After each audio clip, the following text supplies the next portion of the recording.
paz, meu irmão, amém? Glória a Deus. Que bênção os testemunhos, né? E eu fiquei refletindo enquanto o irmão Cícero falava, não é como a gente não tem ideia, não é, do que passam as pessoas.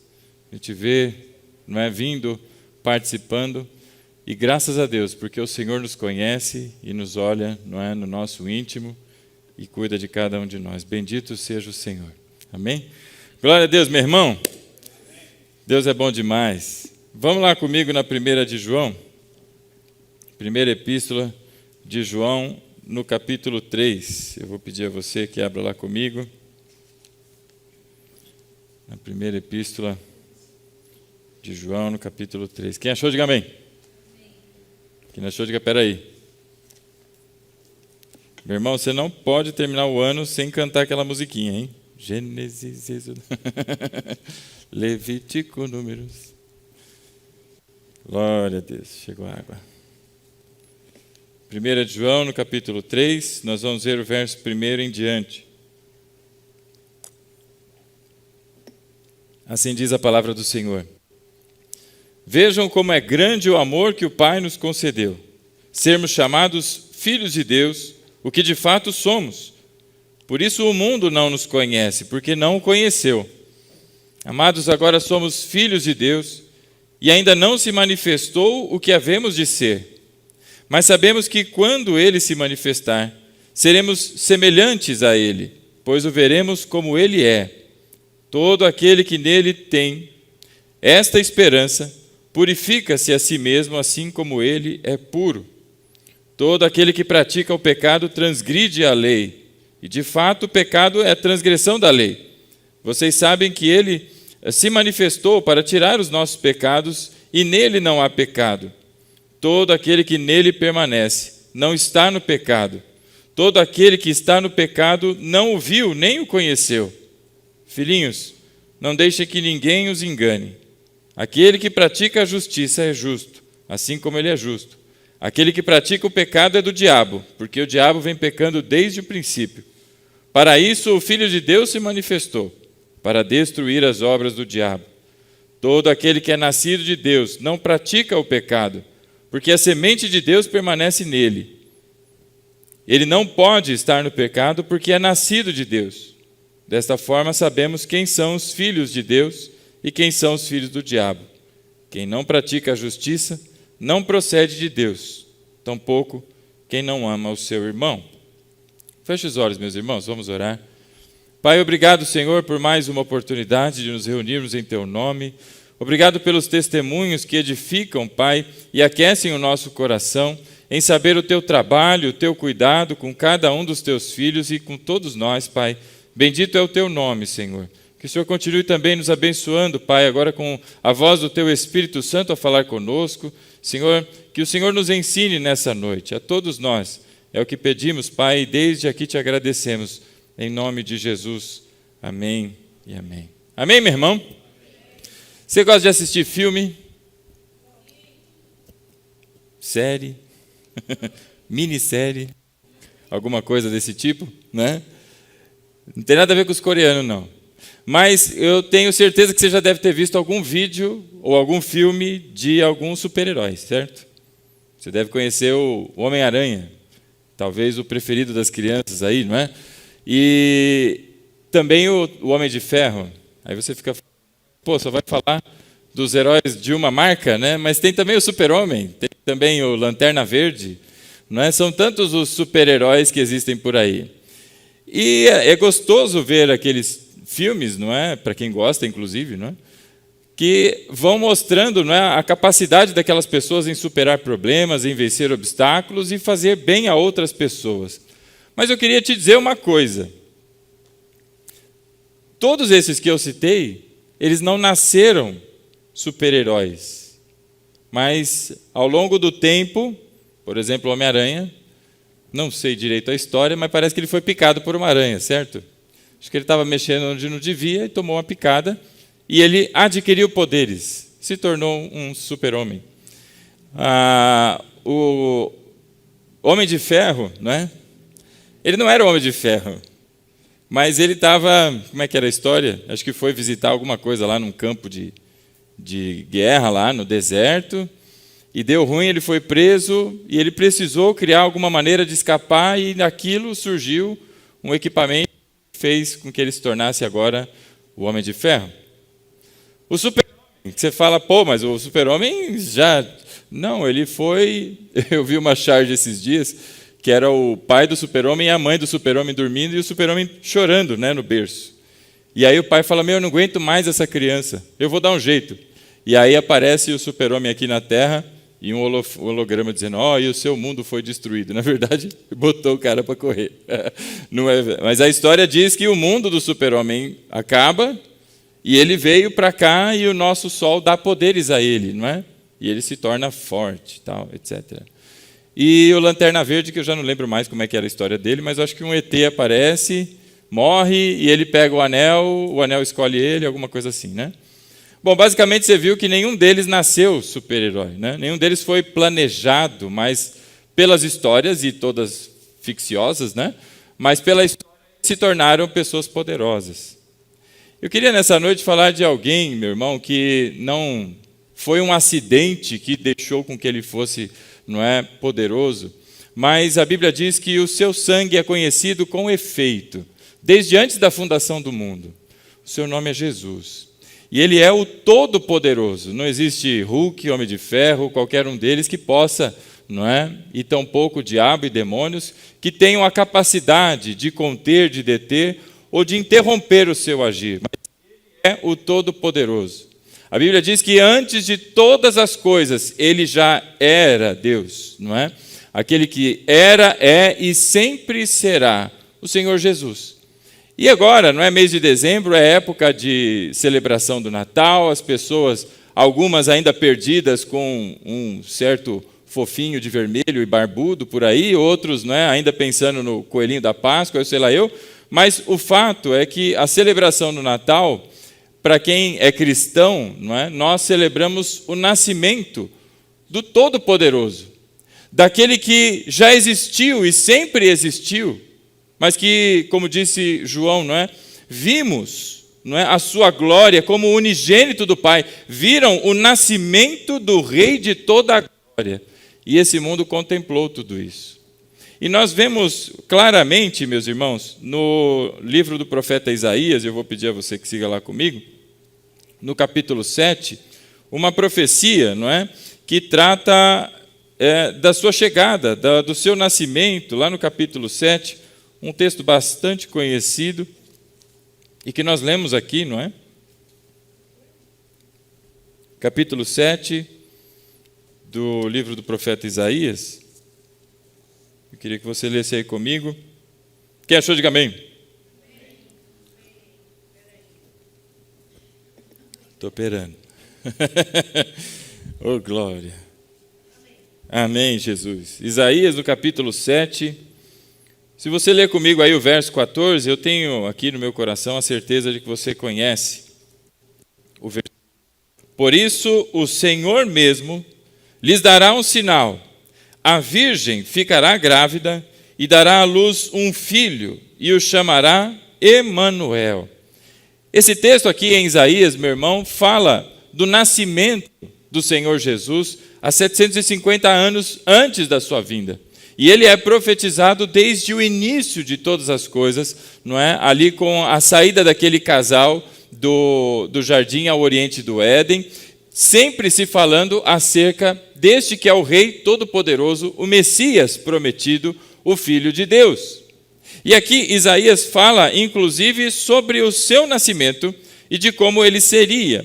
E a ocasião que nós encontramos aqui é o profeta indo falar com o rei Acaz. A cidade está toda sitiada, em vias, não é, de ser invadida, e ali eles estão a conversar, e o profeta diz, não é, ao rei, verso 10, e disse ainda o Senhor a Acaz: peça ao Senhor, ao seu Deus, um sinal milagroso, seja das maiores profundezas, seja das alturas mais elevadas. E o rei, ao ouvir o profeta dizendo, não é que ele deveria pedir, deveria clamar por um sinal milagroso ou um sinal miraculoso, o rei simplesmente rejeita o pedido, simplesmente rejeita a oferta, como você vê aí no verso 12. Mas Acaz disse: não pedirei, não porei o Senhor à prova. E o rei Acaz não quer este sinal, mas Deus quer revelar ao mundo um sinal, toda a relação com todas as alianças que ele fez ao longo de toda a história de um povo chamado Israel, em que ele agora apresenta ao mundo qual é o sinal miraculoso. E aí no verso 14 vem o texto que você já conhece, não é? Por isso o Senhor mesmo lhes dará um sinal. O que quer dizer por isso o Senhor mesmo lhe dará o sinal? Ainda que você não queira ouvir, ainda que você não procure por um sinal, pelo amor ao seu próprio nome, e em concordância com as suas alianças e profecias, o Senhor lhes dará um sinal. E qual é este sinal? É um sinal agora para o mundo, não é para o rei Acaz, não está falando com o profeta, não está falando com o povo de Israel, mas é um sinal para o mundo, um sinal para mim e um sinal para você. Por isso o Senhor mesmo lhes dará um sinal. A virgem ficará grávida e dará à luz um filho, e o chamará Emanuel. A virgem ficará grávida. Ora, o sinal é este, que a virgem ficaria grávida. Algumas pessoas, ao lerem aqui o Isaías, no capítulo 7, vão pensar, não é, que se trata de alguma possibilidade de que seja o próprio filho de Isaías. Mas o nome que se dá a essa criança, Emanuel, não poderia ser o filho de Isaías. É um nome muito sublime, é um nome muito acima de qualquer homem, de qualquer status ou condição. É um nome tão somente para aquele que é o unigênito do Pai. Então não há condições de que seja outra referência, apesar de pessoas tentarem forçar o entendimento. Mas aqui o profeta fala daquele que viria, de que haveria de vir. E ele fala do seu nascimento, de uma maneira espetacular, nunca vista antes. Bom, eu não sei quantos têm filhos aqui, eu tenho 2. Né? Você tem 1 e uma neta, que eu estou sabendo. Tem 1 ali, 2 ali, 2 ali, 2 ali, 2 ali, né? Quem dá mais? Tem alguém mais que 2? 2 aqui também. 1. Irmão ali, profetiza, irmão, aleluia. 6, aleluia, oh glória. Vem aí 6 do bigodinho, né? Glória a Deus. Mas, para quem tem filho, vai chegar um dia, como chegou o meu filho, vindo em casa, ele estava tendo aula de biologia na escola, e começou a falar do sistema reprodutor. E fala como é que nascem as crianças, não é? Que é gestada, eu ia falar gerida não pode, é gestacionada, né? Ou gestada. É isso aí. É lá dentro da barriga da mãe. E aí o Rafa veio para mim lá um dia, né? Não sei se você estava jantando, o que era, mas ele veio perguntando, mas isso aí eu já entendi, mas como é que a criança vai parar lá dentro? Você vai chegar nessa fase, você já não passou por ela, né? Mas o fato é que todos nós que temos filhos, e você que já passou por essa etapa da escola, sabe como se reproduzem, não é, os seres humanos. Ora, e há necessidade, ainda que seja de maneira artificial, há necessidade de um homem, porque precisa de uma semente, e há necessidade da mulher, que precisa dos óvulos ou do lugar onde fecundam essas sementes, não é, que o homem tem. Ainda que estão inventando métodos por aí diferentes para que, não é, isso seja mudado, mas é dessa maneira que se tem uma criança. E ainda nos dias e tempos de Jesus, não é, haveria necessidade de que o homem conhecesse a mulher, conhecesse a sua esposa, para que então ela, não é, engravidasse e pudesse, 9 meses depois, se não fosse um apressadinho, né, 9 meses depois, nascer a criança. Mas aqui o profeta fala de uma maneira em que esta mulher teria uma gestação diferente. E a Bíblia diz assim, meu irmão, leia aí comigo: mas eu mesmo lhes darei um sinal. A virgem ficará grávida e dará à luz um filho e o chamará Emanuel. A virgem ficará grávida. Virgem, meu irmão, não é uma palavra que se refere a uma pessoa virgem e que, no sentido de virgem, ainda não teve uma relação sexual. mas se refere a uma moça, a uma donzela, a uma mulher não casada ainda. E é essa a referência que se faz. E aí alguém fica olhando para isso e fala, pô, então perdeu todo o sentido, não é? Porque se ela não tem nada a ver com a relação sexual, o que está falando aqui? Mas preste atenção à maneira como o profeta diz aqui pelo Senhor, não é? Essa virgem ficará grávida e dará à luz um filho, e o chamará Emanuel. Ela lhe chamará Emanuel. Bom, se está falando do Senhor Jesus, parece que tem um erro aqui, né?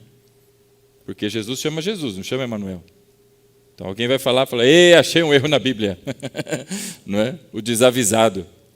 Ora, se ela vai dar o nome à criança, tem alguma coisa errada, não tem? Você conhece bem a cultura judaica, você sabe a dificuldade que as mulheres tinham no trato na sociedade, e que a sua responsabilidade, além de reproduzir, era servir, não é, ao seu marido, nos seus deveres domésticos, entre algumas outras coisas. Mas a mulher não tinha lá tanta proeminência. Na verdade, ela não tinha voz, andava com o seu rostinho coberto, não podia frequentar ali as sinagogas, pelo menos não o lugar onde os homens ficavam. Essa era uma vida, de uma mulher naquele período. E agora o profeta diz que essa mulher, essa virgem, essa donzela, ficaria grávida e ela daria o nome ao seu filho. Quantos lembram do João Batista, o primo, do Senhor? Você se lembra do seu nascimento? Como é que foi o anúncio do seu nascimento? Não é que o anjo tem um encontro ali com Zacarias, o seu pai, e porque ele duvida, porque ele fica ali meio, talvez, às vezes eu fico olhando para Zacarias e eu tento entender ele. Porque não é uma coisa de acontecer, De repente, você está lá no momento ali, servindo ao Senhor no templo e bluf, aparece um anjo e faz um anúncio desse, sendo você velho, a sua esposa velha. E aí o que acontece com Zacarias? Ele fica mudo, ele não consegue mais falar. E aí a história vai desenrolando, A Isabel fica realmente grávida, como a palavra do Senhor disse, que assim seria. E na hora da apresentação do menino, quem é que dá o nome a João? É a mãe? A mãe já sabia o nome, porque o anjo já tinha anunciado. Mas quem é que dá o nome? Inclusive por plaquinha, porque não conseguia falar. Zacarias. Então quem é que dá o nome ao filho? É o seu pai. É o pai quem dá o nome ao filho. É o pai que exerce essa função. Então tem alguma coisa esquisita sendo anunciada aqui por Isaías, porque se é uma mulher, uma virgem, uma donzela, que ficará grávida, e ela quem vai dar o nome e vai chamá-lo de Emanuel, há um anúncio de algo diferente que está acontecendo. E é exatamente o anúncio de que esta mulher, no caso Maria, ela conceberia sem que houvesse um relacionamento com o homem, que é o que nós já conhecemos da história. José não a tinha ainda conhecido, e ela já estava grávida, tendo sido concebida pelo Espírito Santo. E por essa razão, então, a Bíblia diz que ela o chamará Emanuel. Mas o anjo que vai falar com o Senhor Jesus, aliás, com o José, diz que ele vai se chamar como? Jesus. E tem um motivo dele se chamar Jesus, não é? Mas aqui ele é anunciado como Emanuel, não é?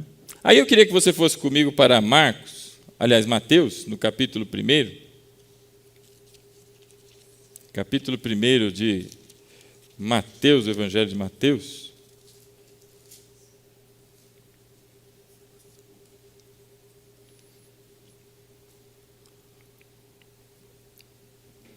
Do verso 18 em diante, vai falar exatamente disso que nós tratávamos, não é?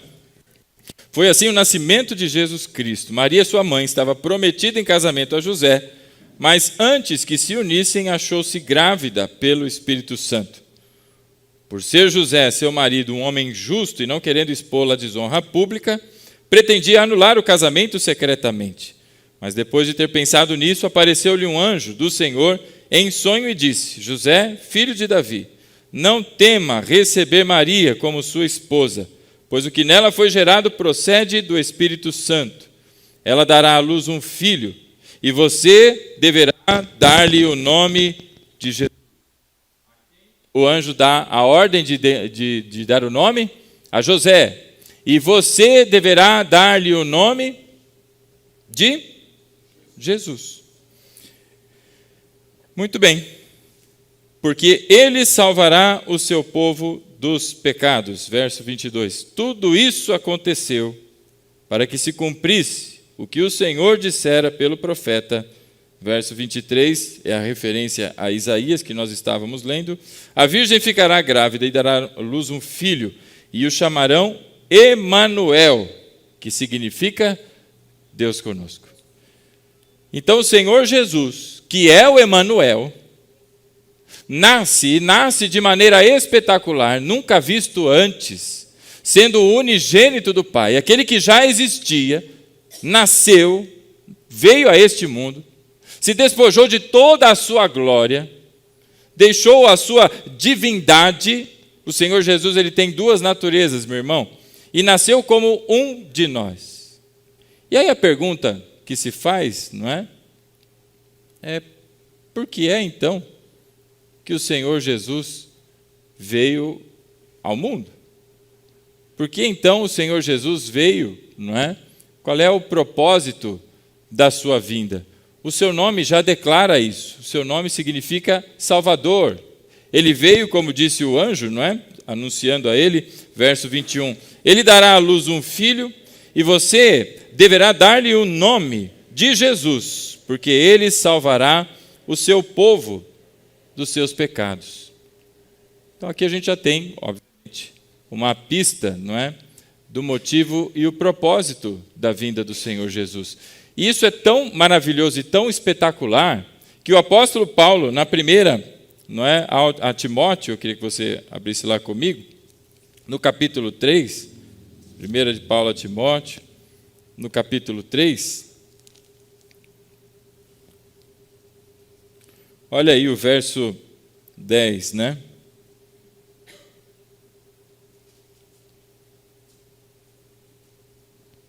E eu acho que eu peguei a referência errada.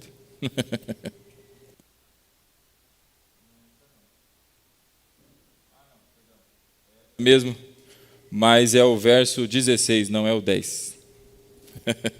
O 10 diz assim: devem ser primeiramente experimentados, depois, se não houver nada contra eles, que atuem como diáconos. Tudo a ver com o nosso tema aqui, né? Mas não é não, é o 16. E no verso 16 ele diz assim, olha, e não há dúvida de que é grande o mistério da piedade. E não há dúvidas de que é grande o mistério do amor de Deus, da graça de Deus, da piedade de Deus para conosco. E aí ele diz, Deus foi manifestado em corpo, é a encarnação do Senhor Jesus, justificado no Espírito, visto pelos anjos, pregado entre as nações, criado no mundo e recebido na glória. Bendito seja o Senhor. Como é grande, não é? O mistério da piedade. Mistério, meu irmão, por que mistério? Paulo usa a expressão mistério, não é? Porque como você explica um Deus poderoso, o grande eu sou, o Criador do universo, não é? Vir e fazer morada em um homem, em diminuir-se a ponto, não é? De se tornar na sua humilhação, como a palavra fala, como um de nós, como você e como eu. Por isso é grande esse mistério deste amor, como vai dizer também a palavra em João 3,16, não é, que todos sabem de cor. Porque Deus amou o mundo de tal maneira que enviou, não é, o seu único filho, unigênito do Pai, único gerado como Jesus, não tem outro, não é? Para que todo aquele que nele crê não pereça, mas tenha vida eterna. Então é grande este mistério daquilo que nós chamamos de encarnação. Meu irmão, houve um movimento, não é, no cosmos, o nascimento de Jesus. Aquela estrela que ficou a brilhar, que foi vista por aqueles sábios e percebida por aquelas pessoas, a aparição dos anjos, não é? Diante daqueles pastores, e que depois aqueles pastores viram a multidão de anjos, aquele exército celestial que vinha anunciar a chegada do Messias. E as pessoas falam: é Natal, meu irmão. O Deus Todo-Poderoso se fez como um de nós. E isso por si só é maravilhoso. E diz Paulo, como é grande, não há dúvida de que é grande, o mistério da piedade. E aí estávamos falando então, meus irmãos, lá na 1 de João, não é, no capítulo 3, sobre qual é então o propósito da vinda do Senhor Jesus. E eu queria que nós olhássemos aqui neste trecho aqui da epístola de João, né? 1 de João, no capítulo 3. Se você tem uma fitinha e usou, você chegou lá rapidinho, ô glória. Se não foi, Gênesis, Êxodo. Capítulo 3, todo mundo lá, amém? Ô glória. Olha aí como diz, olha como o apóstolo começa, não é? Esse capítulo, como nós estamos lendo aqui. Vejam como é grande o amor que o Pai nos concedeu, de sermos chamados filhos de Deus, e o que de fato somos. Então ele introduz aqui dizendo que esse evento do nascimento do Messias, não é? Ele traz algo maravilhoso, que agora você e eu também somos, por obra de Cristo na cruz, chamados filhos de Deus. Não mais filhos da desobediência, não mais filhos do diabo, mas agora filhos de Deus, adotados em Cristo para sermos chamados filhos de Deus, o que de fato somos. Há uma afirmação aqui do apóstolo João, na sua epístola, o que de fato somos. Se você crê em Jesus, se você, ao ler a sua Bíblia, percebe que Ele é o Filho de Deus, Deus, pela fé que lhe deu, o fez, pela graça, Filho de Deus. Ele te regenerou para a sua glória e o chama agora de filho. Filho por adoção, como a palavra nos ensina. E isso é maravilhoso, meu irmão. Nós todos que cremos em Cristo somos filhos. E o que de fato somos. E aí vem a primeira coisa, né, meu irmão? Quantas vezes o diabo vem na mente, não é? Em situações e momentos, tentando tirar a certeza que temos do coração, daquilo que é a obra de Cristo, por meio do Espírito, na vida de todos nós. Vêm os sentimentos e vêm alguns pensamentos como: será que eu sou? Será que eu não sou? Será que eu fui salvo? Será que eu não fui salvo? Será que eu perdi a salvação? E tantas coisas assim. Mas olha a convicção e a maneira como o apóstolo João escreve para mim e para você ali. Vejam como é grande o amor que o Pai nos concedeu. Então, isso é presente de Deus, de sermos chamados filhos de Deus. O nascimento do seu filho, aqui está tudo certo. Aqui está, não sou eu. O nascimento do seu filho, toda vez que a gente vai ao aniversário, geralmente você leva um presente para o aniversariante. No nascimento de Jesus, não é? Quem é presenteado são todos aqueles que nele creem, não é? E aqui vem o grande amor que o Pai nos concedeu, de sermos chamados filhos de Deus. Meus irmãos, essas verdades, elas são profundas e absolutas, e as pessoas não sei, talvez pelo dia a dia, em lidar com esse assunto tantas vezes, pensam nisso de uma maneira muito banal, não é?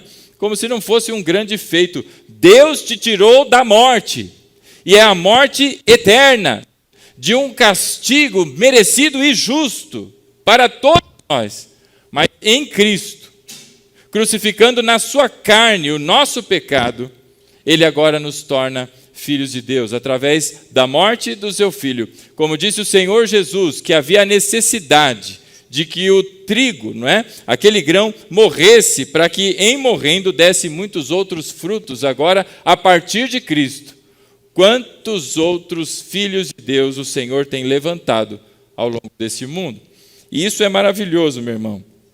As pessoas ficam olhando, não é, para a capacidade, não é, de Deus em abençoar e tantas outras coisas, mas esquecem de olhar o que Deus já fez, porque todas as outras coisas são, sem dúvida nenhuma, muito boas, gostosas, maravilhosas, mas se Deus lhe tirasse hoje tudo o que lhe vida, entre o ar que você respira, entre a sua capacidade de raciocínio, se tudo isso lhe fosse tirado, mas Deus mantivesse a fé que Ele lhe deu no coração, louvado seja o Senhor, porque essa vida termina aqui, mas ela continua eternamente nos braços do Pai. Então este é o maior presente que nós poderíamos do Senhor receber. E para isso custou a vida do unigênito do Pai.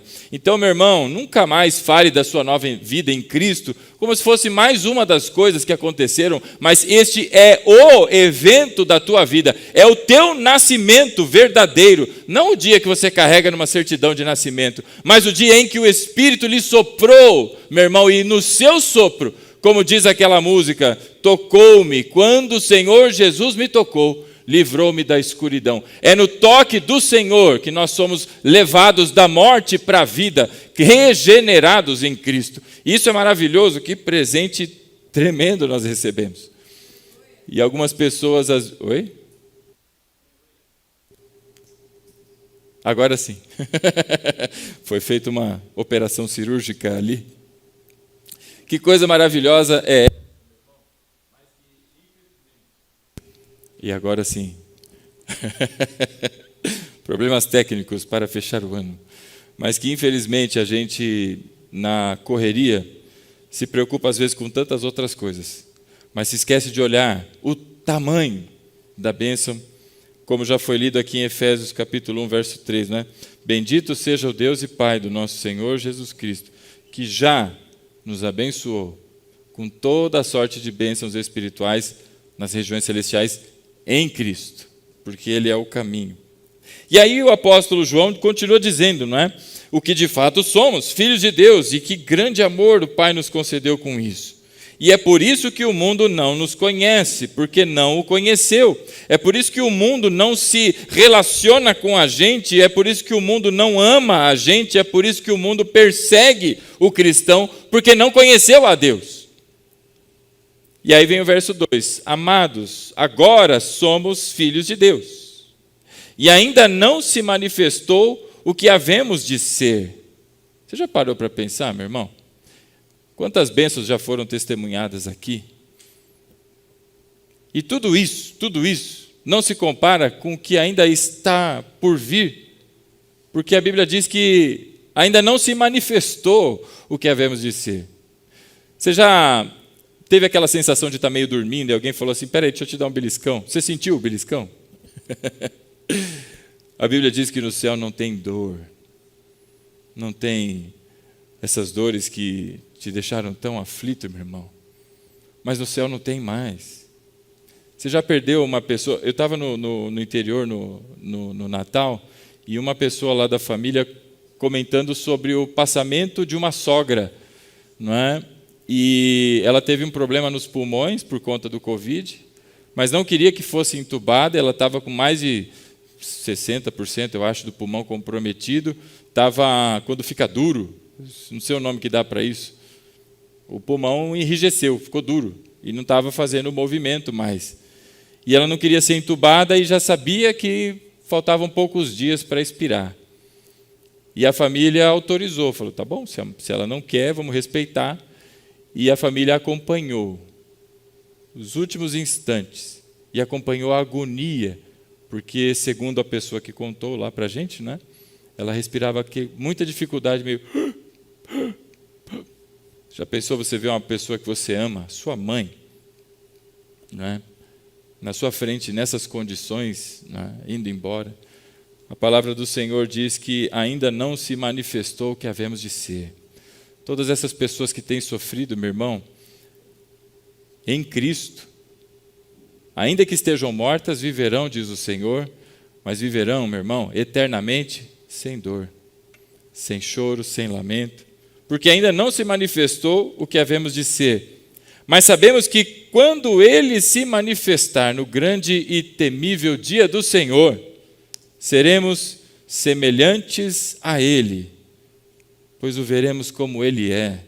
Nós veremos Cristo na sua glória, não mais o servo sofredor, não mais aquele que veio para entregar a sua vida, mas agora o Rei de toda a glória, vindo com o seu exército, meu irmão, o leão da tribo de Judá, vindo acabar com toda a iniquidade. Nós o veremos como ele é, na sua glória, na plenitude, no resplendor da glória de Deus. Que dia maravilhoso é esse! E Deus já garantiu, se você está em Cristo, Deus já garantiu o seu lugar para assistir o Rei de toda a glória chegando. E se você estiver vivo, você vai se encontrar vendo todos os que dormiram em Cristo subindo com Ele para os céus. Mas se você já estiver dormindo, você vai também subir na glória com o corpo glorificado. Meu irmão, que tremendo é o que nós ganhamos em Cristo. E a palavra não para, não é? Ele diz que nós o veremos como ele. Você já pensou olhar para o rosto de Jesus, face a face, irmão? Se nós o clamamos às vezes à noite, no momento de aflição, não é? E a gente tem aquele momento, aquela sensação, você sente a presença de Deus. Você já imaginou agora olhar, ver o rosto de Jesus face a face? Que coisa maravilhosa. E aí o apóstolo João diz assim, não é?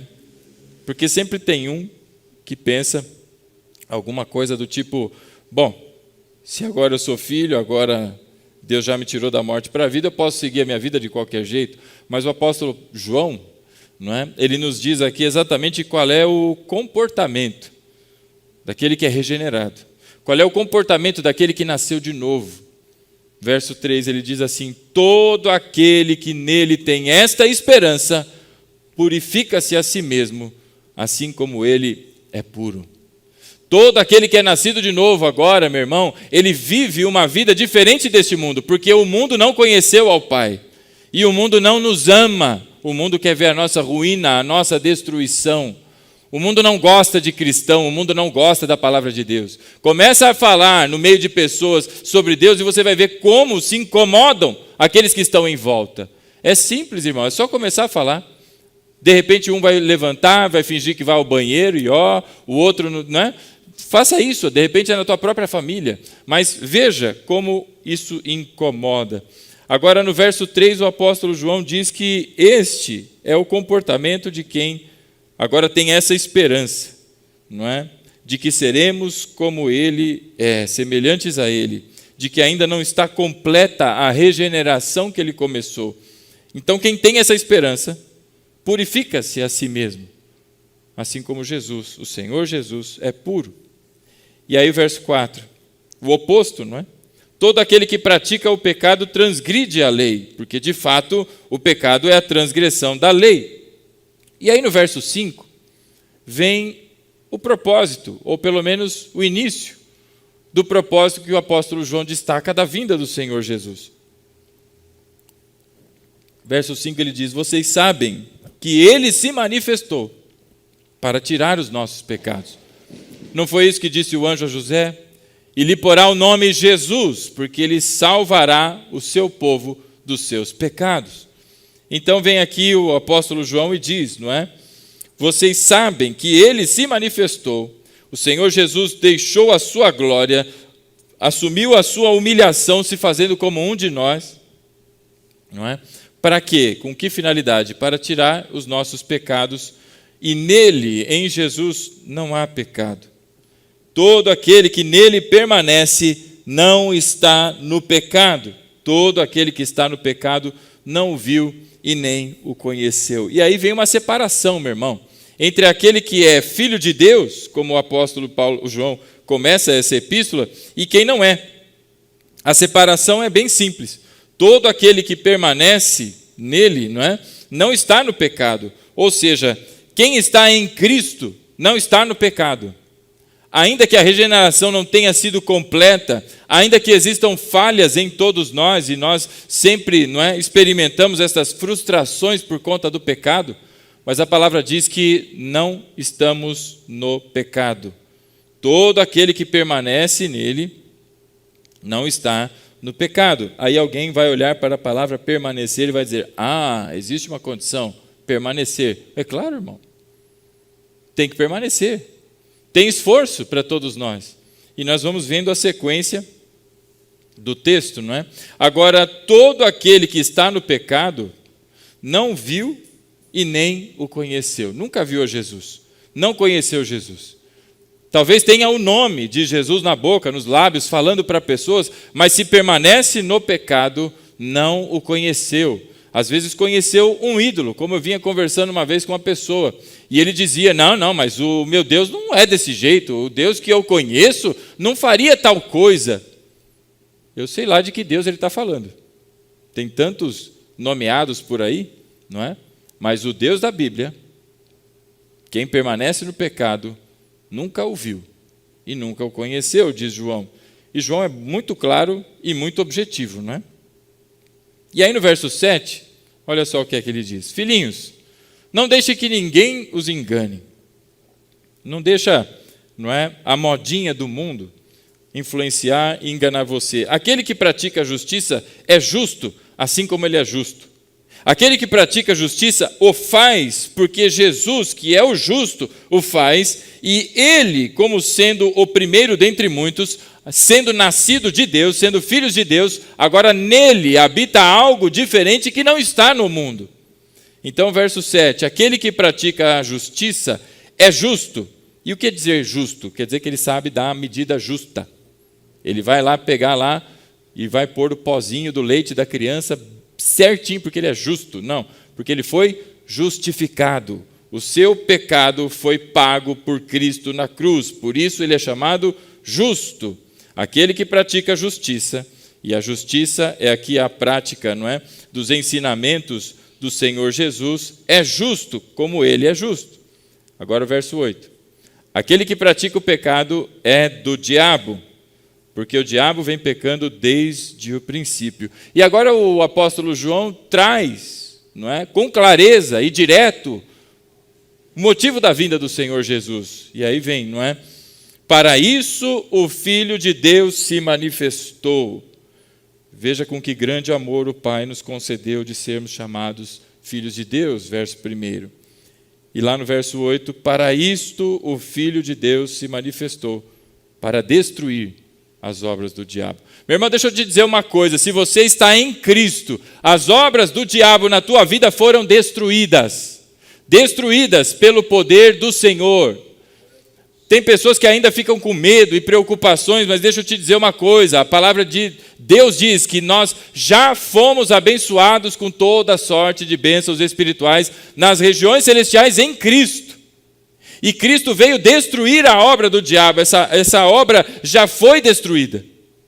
Agora, aquele que continua no pecado, esse é filho do diabo, nunca viu a Jesus, não conheceu, mas o que conheceu a Cristo, esse é regenerado, ele agora vive em justiça, porque aquele que o regenerou é justo.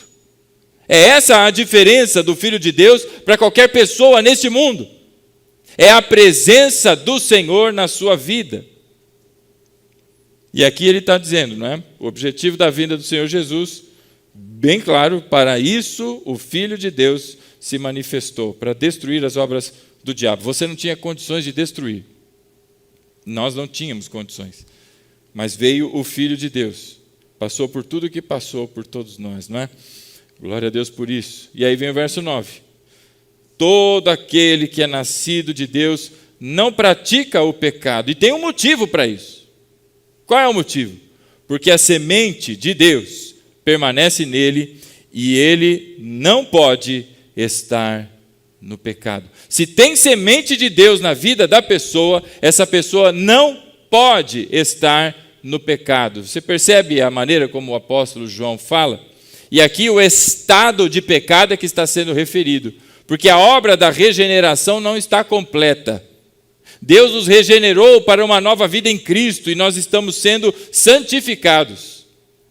Por isso Filipenses vai dizer, o apóstolo Paulo, não é? Aquele que começou a boa obra, não é? Ele tem convicção que aquele que começou a boa obra, ele há de completá-la até o dia de Cristo.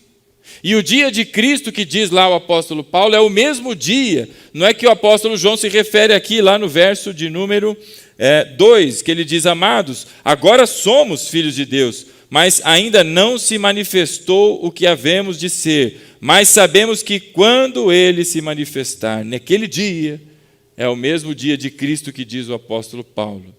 Não é? Então, verso 9. Todo aquele que é nascido de Deus não pratica o pecado. Não quer dizer que não tenha pecado. Quer dizer que ele não pratica, ele não vive no pecado, ele não está no estado de pecado. E o motivo disso é porque nele existe uma semente. Veja aí, porque a semente de Deus permanece nele, ele não pode estar no pecado, porque é nascido de Deus. O que é nascido de Deus não volta ao estado de pecado, a uma vida morta nas transgressões do pecado, porque é nascido de Deus. E aí o verso 10, não é? E desta forma, sabemos quem são os filhos de Deus e quem são os filhos do diabo. Quem não pratica a justiça não procede de Deus, tampouco quem não ama o seu irmão. Se você não vive os ensinamentos do Senhor Jesus, e ninguém aqui está dizendo que é fácil, ou você acha que é fácil amar o seu inimigo? É fácil? Aleluia. Tem uma crente sincera aqui. Oh, glória. Não é fácil amar o inimigo. Mas aquele que busca, ainda que não consiga todas as vezes, ainda que não consiga de primeira, ainda que não consiga o tempo todo, mas busca, ele busca porque há uma semente dentro dele. E esta semente o impulsiona. O Espírito de Deus está nele e o empurra nessa direção. Mas nós temos frustrações, irmãos. E nesta frustração que nós temos, estamos sendo gerados, não é? A imagem do Senhor Jesus está sendo formada em todos nós. Mas aquele que não pratica a justiça, que não tem esse ímpeto de obediência à palavra de Deus, não é? Este é o filho do diabo. E tampouco quem não ama o seu irmão. Aquele que tem, não é, resistido a amar o seu irmão, não é nem o inimigo agora, né? É o seu irmão. A Bíblia fala que este aí é filho do outro lado aí. É o lado escuro, não é? Nas palavras do Star Wars, né? É o lado escuro da força. Mas aquele que ama o seu irmão, entende as suas limitações e às vezes ora pedindo a Deus que caia um raio do céu na cabeça dele, mas ora pelo seu irmão. Não é? A Bíblia diz que este é nascido de Deus e ora ao Pai porque o Senhor lhe deu fé, o regenerou e lhe trouxe à existência. Então, meu irmão, qual é o motivo da vinda do Senhor Jesus? Senão para destruir a obra do diabo, senão para nos livrar dos nossos pecados. E isso foi feito na cruz, meu irmão. Já está pago, já está feito. Não tem obra que o Senhor Jesus continue a fazer lá no céu. Não tem coisa não acabada, mas quando ele diz está consumado, a obra está completa. O sacrifício foi aceito pelo Senhor. O Senhor Jesus ressuscitou ao terceiro dia e com a sua ressurreição todos nós fomos justificados. A Deus seja toda a glória. Deus enviou seu Filho para tirar o pecado de todos nós, para destruir a obra do diabo que te puxava, meu irmão, para o inferno, lhe puxava, não é? Para uma vida de morte e sofrimento. Mas não para por aí. Existe mais uma razão, não é? Pela qual o Senhor Jesus veio a este mundo. Ele não veio simplesmente para executar uma obra e desaparecer de repente, como os discípulos viram, né? Olharam para cima e olha, sumiu. Não é? A ponto dos anjos falarem com ele: o que vocês estão olhando? Vocês estão olhando? Ele já foi para junto do Pai, mas ele volta. A obra do Senhor Jesus, ela não está completa e acabada tão somente na morte e ressurreição. Mas o Senhor Jesus disse algo a mais para todos nós. Ele disse a todos, não é? Que nós devíamos ir por todo esse mundo, anunciando o Evangelho, pregando as boas novas do nascimento do Rei de toda a glória, pregando que a Virgem ficou grávida, A virgem não só ficou grávida, mas nasceu. E quem é que nasceu? Qual era o nome que o anjo disse que ele teria? Ele era, antes, Emanuel. O Senhor Jesus diz: ide por todo o mundo, pregai o evangelho, fazendo discípulos, batizando em meu nome, em nome do Pai, do Filho e do Espírito Santo, e os ensinando a obedecer tudo o que eu vos ordenei, e eis que estarei convosco até a consumação dos séculos. Porque é o Emanuel. O anjo disse: e lhe porá o nome Emanuel. Emanuel quer dizer Deus conosco. Ele é o Emanuel. E se você está em Cristo, meu irmão, Deus é com você. Deus é Emanuel na minha vida e na sua, porque Ele se equiparou com a nossa natureza. Ele é Deus conosco, porque Ele se fez como um de nós. Aquele que não devia nada a ninguém, absolutamente nada a ninguém. Mas com esse grande amor com que nos amou, veja com que grande amor Ele nos concedeu essa graça, diz aqui o apóstolo João, de sermos chamados filhos de Deus. Ele envia o seu Filho Jesus para que Ele seja o Emanuel. Um dos primeiros sentidos que a gente pode observar para esse Emanuel, Deus conosco, é porque Ele se fez um de nós. E Ele não se envergonhou de ter ali, não é, assumido a sua forma de humilhação, mas com a alegria de ver tantos outros sendo regenerados, o amor de Deus transbordando na vida de todos, Ele enfrentou aquela cruz, morreu por todos nós com alegria. Então, o primeiro sentido para esse Emanuel, meu irmão, é porque Deus é conosco na nossa natureza, assim como um de nós. Deus também é Emanuel, meu irmão, na nossa tristeza. Quando nós estamos super alegres, super felizes, não é? Às vezes nem todos se lembram de Deus. Alguns vão dar um glória a Deus porque está muito feliz, às vezes de maneira automática, porque recebeu uma bênção, glória a Deus. E talvez se esqueçam que Deus está ali com ele. Mas na hora da tristeza, não é? Como nós ouvimos aqui alguns testemunhos, não é? Na hora da angústia, Deus é Emanuel. É Deus conosco. Naquele lugar escuro, naquele dia de nuvens negras, não é? E que a gente caminhou, às vezes, sem saber o que fazer, para onde ir, parou, achou que era o fim, achou que era tempo, não é? De repente, fazer até uma bobagem. Mas Deus é Emanuel. Deus é Deus conosco, até na nossa tristeza. Deus está comigo e com você todos os dias, em Cristo, na vivência com o Espírito Santo habitando em mim e em você. Eis que estarei convosco, contigo, até a consumação dos séculos, até o dia em que Ele voltar pelas nuvens, não é? Escrito na sua coxa, Rei dos reis, Senhor dos senhores, portando ali a sua espada, todo poderoso, meu irmão. Que dia glorioso. Olhar para a expressão de tantos que entendem ou pensam que tudo isso é balela. Você não devia estar aqui, você devia estar curtindo qualquer outra coisa em qualquer outro lugar. Todas aquelas pessoas olhando e dizendo: uau, era de verdade. Aqueles crentes não estavam de brincadeira. Você já imaginou aquele monte de gente vindo, a água subindo para todo lado, falando: meu, Noé não estava de brincadeira. Meu irmão, nós veremos e contemplaremos a sua face. E haverá um regozijo sem tamanho, enquanto outros, meu irmão, vão ter um desespero sem tamanho. E na nossa tristeza, esse Deus Todo-Poderoso está lá conosco, não é? Ele é Deus Emanuel, Deus conosco, na obra que Ele tem escrito para a minha vida e para a sua. Davi diz no Salmo 139 que todos os meus dias foram escritos no seu livro. O Senhor não só conhece todas as coisas da sua vida, meu irmão, mas Ele está lá com você, estará lá com você todos os dias, escrevendo a sua história, nas suas alegrias, nas suas frustrações, em todo o tempo.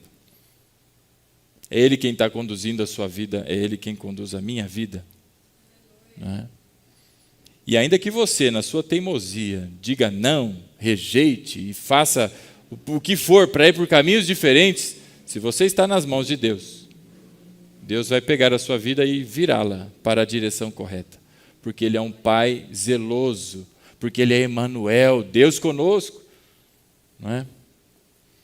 Esses dias eu falando com uma pessoa, não sei por que razão, eu lembrei de uns salva-vidas. Já pensou um salva-vidas? Sentado lá, naquela escadinha. Ele tem todos os equipamentos, né? Ele tem aquela roupinha vermelhinha, a tanguinha vermelhinha do salva-vidas. Ele tem o bote salva-vidas. Ele tem o barco do salva-vidas. Ele tem o apito do salva-vidas. Ele tem o crachá do salva-vidas. Ele tem o treinamento do salva-vidas. E aí ele está olhando para a praia, cheio de panguão lá nadando. Ei, nunca viu praia na vida. Vai lá e começa a tomar uns caldos. Okay. Aí, de repente, tem um lá no meio que começa a se afogar. Aí todo mundo olha e fala, está se afogando. Aí entra em pânico e a pessoa se afogando. Ora, o que você espera? O que é o óbvio? O salva-vidas, né? Está lá vendo, se levante da sua cadeirinha e saia na direção do encontro, né? Daquela pessoa. Agora, e se o salva-vidas não faz nada disso? Que coisa terrível. Morre, pode ser que morra lá, a pessoa lá afogada. Né? Que coisa terrível. Meu irmão, nós temos um Deus que Ele se autoproclamou Emanuel. Deus conosco. Na história da nossa vida, quando parece que chegou ao final, não é? A coisa não tem mais solução, daqui para frente, o que será de nós, ó vida, ó céus, como diria aquele desenho. Meu irmão, lembre-se sempre que Ele enviou para todos nós o Emanuel, o Deus conosco. É aquele que tem o poder de refazer todas as coisas, fazer novas todas as coisas.